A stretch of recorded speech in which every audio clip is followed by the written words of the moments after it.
Assalamualaikum warahmatullahi wabarakatuh. Perkenalkan, nama saya Triyuni Lotuman Muna, T 2019-3150, Prodi Manajemen Pendidikan Islam. Di sini saya melakukan pengenalan lapangan pendidikan di sebuah instansi Kementerian Agama Kabupaten Bondowoso.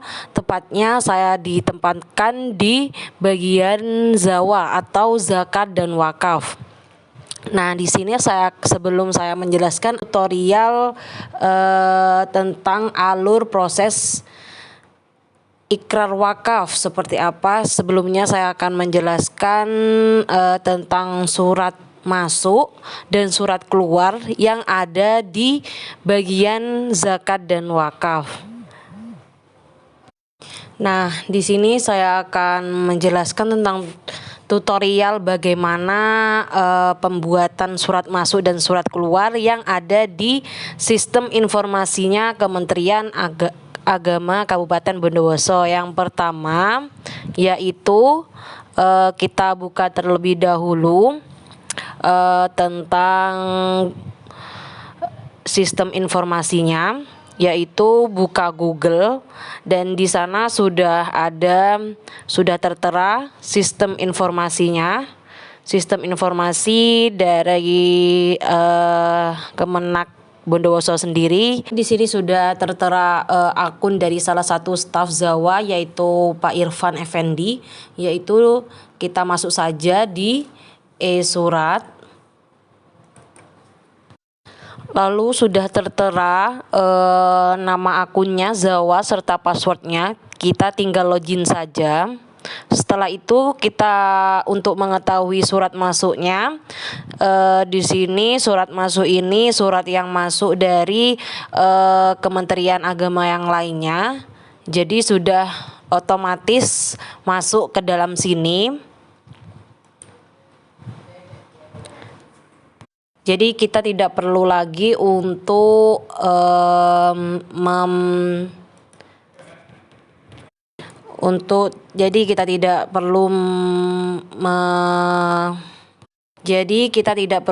memasukkan lagi surat masuknya. Setelah itu di saat ada surat masuk pasti ada surat keluar.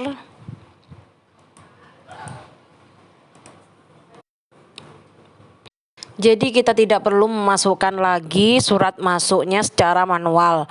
Nah, selanjutnya ketika sudah ada surat masuk, pastilah ada surat yang keluar. Jadi untuk surat keluarnya kita klik surat keluar. Namun ketika kita mau menambahkan surat keluarnya, jadi surat keluar itu surat yang kita buat untuk instansi yang lainnya. Jadi kita bisa menambahkan. Jadi kita tambahkan surat keluarnya. Nah, di sini sudah ada rinciannya. Untuk nomor agendanya sudah otomatis. Nah, untuk sifat suratnya biasa, penting, atau yang lainnya. Untuk tujuan suratnya kita tujukan kepada Basnas. Untuk contoh saja ya. Untuk nomor suratnya juga kita tujukan. Untuk isi ringkasnya ini untuk bebas, mau diisi apa aja atau mau tidak diisi juga nggak apa-apa. Untuk kode suratnya di sini udah tertera di sini KU Rencana dan Penyusunan Anggaran. Untuk tanggalnya, tanggal sesuai surat yang keluar, yaitu 27 Oktober 2022. Untuk statusnya ini status TTE ya. Nah, untuk choose file atau pilih file ini pilih undangan yang ada di komputer atau flash disk atau WA boleh. Jadi kita pilih dokumennya mana yang surat mana yang mau dikeluarkan atau ditujukan kepada instansi yang lainnya. Setelah itu setelah kita pilih,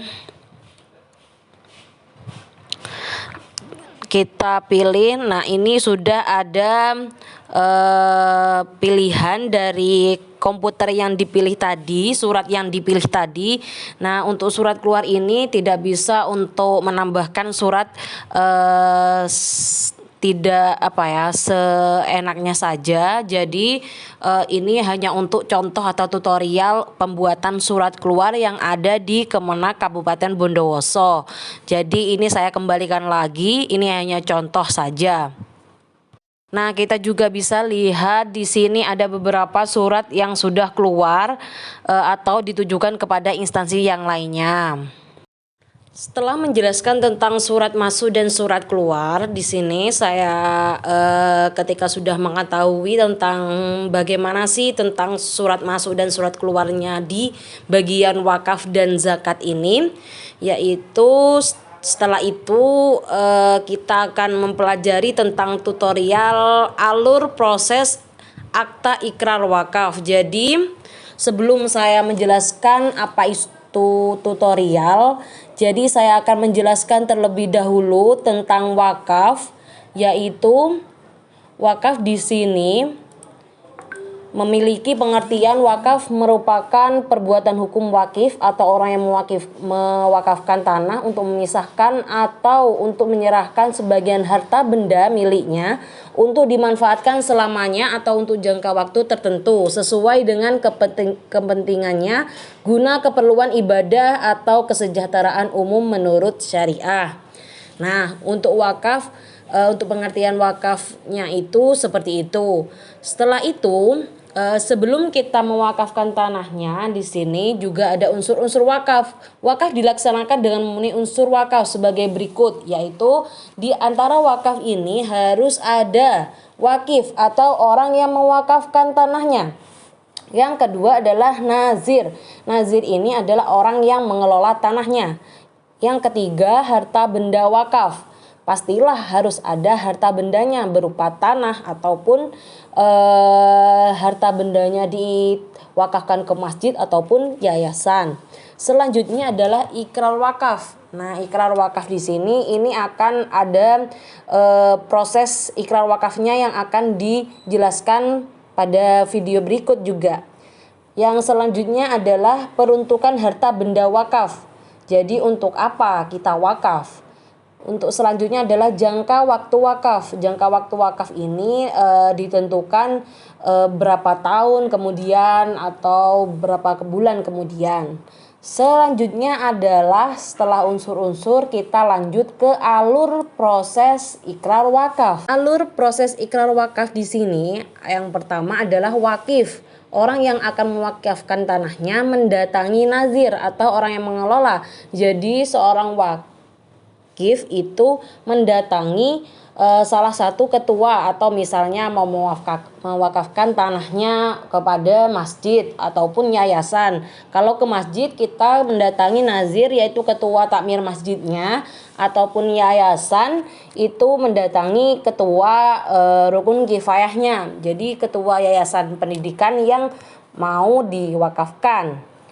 Yang kedua adalah nazir atau calon pengelola wakaf perseorangan, organisasi bahkan badan hukum PP nomor 42 tahun 2006 bab 2 pasal 2. Jadi nazir di sini adalah calon pengelola wakaf. Perorangan bisa perorangan dan bisa berorganisasi, yaitu ada organisasi pastinya ada ketua, wakil, sekretaris dan bendahara dan atau berbadan hukum. Badan hukum maksudnya di sini adalah berdasarkan hukum yang sudah ada. Selanjutnya adalah seorang nadir mendatangi KUA atau kantor urusan agama. Jadi setelah nadir itu mendatangi Kementerian Agama Kabupaten Bondowoso ini, nadir meminta persyaratan untuk proses pengajuan akta ikrar wakaf. Untuk persyaratan proses akta ikrar wakaf di sini ada beberapa syarat, yaitu jadi untuk proses pengajuan akta ikrar wakaf di sini harus ada syarat pengajuan AIW-nya, yaitu dengan menyertakan yaitu syarat pengajuan AIW-nya yaitu berupa sertifikat hak atas tanah bagi yang sudah bersertifikat atau surat-surat pemilikan tanah, dan surat pernyataan wakaf, surat keterangan dari lurah atau kades, susunan pengurus masjid atau musola atau yayasan yang mau diwakafkan, SK Menkumham, fotokopi KK legalisir kecamatan wakif, foto KTP atau KK para pengurus legalisir kecamatan, surat kematian, surat keterangan ahli waris, menyerahkan materai bernilai 10.000 sebanyak 7 lembar, 8 lembar jika wakif telah meninggal, membuat surat kuasa kepada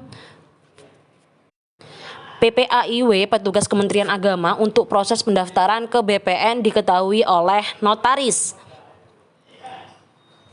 Yang terakhir adalah SPPT terakhir tahun terakhir. Setelah itu, Nadhir mendatangi KUA atau kantor urusan agama untuk mengurusi proses AIW-nya. Selanjutnya adalah mendatangi BPN, Badan Pertanahan Nasional, untuk melakukan pendaftaran tanah wakaf. Selanjutnya adalah verifikasi wakif dan harta yang akan diwakafkan. Jadi di sini untuk memverifikasi lagi, untuk memvalidkan lagi seorang wakif yang mau mewakafkan hartanya yang akan diwakafkan. Selanjutnya adalah ikrar atau serah terima wakif kepada nadhir, disaksikan oleh kepala KUA dan para saksi dari wakif dan nadhir, baik itu disaksikan oleh salah satu staf yang ada di Kementerian Agama Kabupaten Bondowoso dan juga disaksikan oleh para wakif dan nadhir. Dengan syarat wakif di sini seluruhnya harus datang ke tempat ikrar atau serah terima. Jika di antara salah satu wakif tidak bisa datang, itu maka akan dibatalkan proses ikrar atau serah terima wakafnya, seperti itu. Terus selanjutnya adalah setelah melakukan ikrar atau serah terima, sudah sama-sama melakukan serah terima. Jadi setelah itu proses selanjutnya adalah untuk tinggal menunggu akta ikrar wakafnya sebagai bukti untuk wakif, sebagai bukti bahwa adanya serah terima atau ikrar antara wakif dan nadhir. Dan ini yang bertugas untuk mencetak atau memberikan akta ikrar wakafnya ini adalah bagian KUA atau kantor urusan agama. Mungkin hanya itu yang bisa saya sampaikan tentang tutorial pelayanan administrasi dari wakaf atau zakat. Kurang lebihnya mohon maaf. Saya akhiri. Wassalamualaikum warahmatullahi wabarakatuh.